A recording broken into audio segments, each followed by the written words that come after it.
सही रहता है। एक दिन, सुनिए ना, बच्चा रो रहा है, इसके दूध के लिए पैसे नहीं है। अरे तो पिताजी से ले लो ना। क्यों? अगर आप में कमाने की क्षमता नहीं थी तो शादी क्यों की? तभी घर आई बड़ी ननद बोल पड़ती है, आहा हा हा, तुम्हारी माँ को साफ साफ कह दिया था कि लड़का ना कमाता है ना कभी कमाएगा। हम चार चार बहनें हैं इसका ख्याल रखने के लिए, और पिताजी का इतना सारा पैसा, तुम्हें किस चीज की कमी रखी है? लेकिन थोड़े ही सालों में तकदीर बदल जाती है। शशि का ससुराल गरीब हो जाता है। सब बिकने के बाद शशि अपने पति, बच्चे और सास के साथ किराए के मकान में आ जाती है। मैं कोई नौकरी करना चाहती हूँ दीदी। अरे, इतने बड़े घर की बहू थी शशि, तुम नौकरी करोगी? नहीं नहीं नहीं नहीं। नहीं करूंगी तो घर कैसे चलेगा? बच्चों को भी तो पालना है ना। तभी शशि का भाई आ जाता है।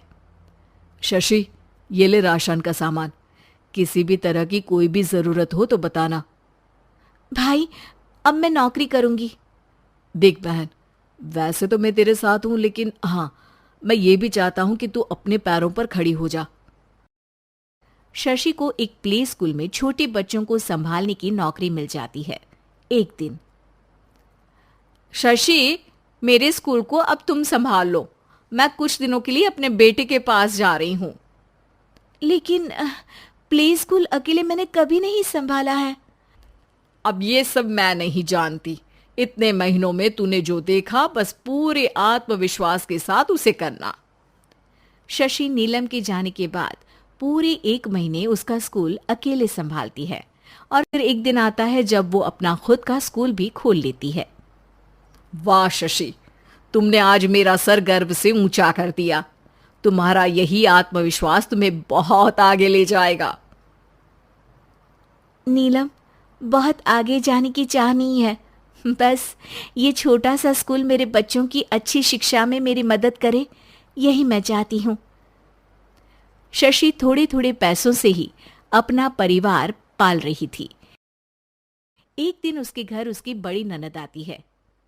अरे भाभी, घर में कूलर तो लगा लेती, मेरी माँ को कैसे पंखे में लिटा रखा है? अरे तो शशि कौन सा एसी लगा कर सो रही है, वो भी तो यहीं रहती है ना मेरे पास। ज्यादा यहाँ आकर मेरी बहू को परेशान न किया करो। हाँ हाँ, मुझे भी शौक नहीं है इस छोटे से घर में आने का। मैं तो बस ये बोलने आई थी कि मेरे बेटे की शादी है तो ननिहाल का जो नेग होता है वो ले आना। हाँ हाँ, जितना बनेगा कर देंगे, और ना हुआ ना तो वो भी नहीं करेंगे। तभी शशि बोल पड़ती है, अरे नहीं नहीं माँ जी, रीटा घर की बेटी है, उसके ससुराल वाले उससे शादी पर पूछेंगे कि मायके से क्या मिला। रीटा, तुम मुझे सामान की लिस्ट भेज देना, मैं पूरी कोशिश करूंगी कि तुम्हारी हर डिमांड को पूरा करें। अच्छा, मैं खाना लगाती हूँ। शशि ये बोलकर किचन में चली जाती है। धीरे धीरे कर शशि किसी न किसी तरह अपनी सारी ननदों की डिमांड भी पूरी करती, बच्चों की ख्वाहिशें भी, और उनकी पढ़ाई के लिए पैसे जोड़ती। एक दिन जब शशि का बेटा 12वीं पास करके आता है, माँ, अब तुझे काम करने की जरूरत नहीं है, मैं अब कोई ना कोई नौकरी करके पढ़ाई भी साथ कर लिया करूंगा। शशि को लगता है कि बेटा और आगे पढ़ाई करे, लेकिन वक्त की मार के कारण वो बेटे को काम के लिए हाँ कर देती है। अब बेटा एक बैंक में चपरासी बन जाता है। लड़का देखने में तो बड़ा अच्छा है, अंग्रेजी भी पटर पटर बोलता है, फिर चपरासी क्यों? लड़का सारी बात मैनेजर को बता देता है। अच्छा, तो मैं तुझे एक मौका देता हूँ, तू यहाँ रहकर दूसरे डिपार्टमेंट का भी काम सीख। अगर तू किसी एक का भी काम अच्छे से सीख गया तो मैं तुझे यहाँ टेबल चेयर में बैठने वाली नौकरी दे दूंगा। लेकिन एक दिन शशि की ननद उसे फोन करती है। अरे भाभी, देखो, मायका तो मेरा तुम लोगों से ही है। मैंने आपके बेटे और मेरे भतीजे प्रदीप के लिए यहाँ एक नौकरी देखी है, पूरे 5,000 मिलेंगे। वैसे करता ही क्या है, चपरासी ही तो है ना। कोई बात नहीं रीटा, मैं उसे इस शहर के बाहर नहीं भेजना चाहती हूँ, बाकी वो शाम को आएगा तो मैं पूछ लेती हूँ। वहीं प्रदीप मैनेजर की बात से खुश हो जाता है और मैनेजर के काम पर ही नजर रखने लगता है। वो उनकी तरह के पेपर पढ़ता, काम करता और आने वाले लोगों की बातें सुनता। एक दिन बैंक में ऑडिट वाले आते हैं। ये गलत है, पूरी बैलेंस शीट नहीं मिल रही है, कहीं ना कहीं गड़बड़ है। ए मैनेजर, क्या करते हो? बैंक के पैसों का हिसाब सही नहीं है। मैनेजर के पसीने छूट जाते हैं। तभी प्रदीप वहां जाता है। अब क्या मैं ये बैलेंस शीट देख सकता हूँ? अरे बेटा, मजाक नहीं, जाओ पानी लेकर आओ एक गिलास। प्रदीप मैनेजर को पानी लाकर देता है और फिर ऑडिटर से कहता है, देखिए सर, मैं आपको बता सकता हूँ कि कैसे बैलेंस शीट को आप लोग गलत तरीके से जोड़ रहे हैं।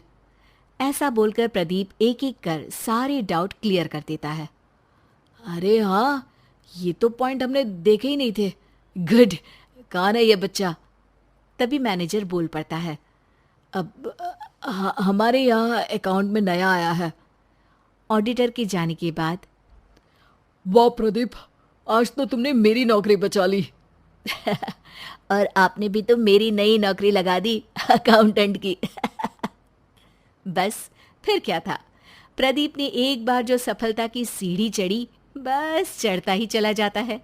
फिर एक दिन शशि की ननद, अरे भाभी कैसी हो? घर को तो बड़ा ही सुंदर चमका रखा है। अरे बेटी, कैसे आना हुआ? तू तो इस छोटे से घर में आना भी नहीं चाहती थी। कोई खास काम है क्या? अब हाँ, वो माँ, मेरा जो मजला बेटा है ना, वो अकाउंट से पढ़ाई कर रहा है, तो प्रदीप से बोलकर उसकी भी कहीं अच्छी नौकरी लगा दो ना। सास और शशि समझ जाते हैं कि कैसे पैसे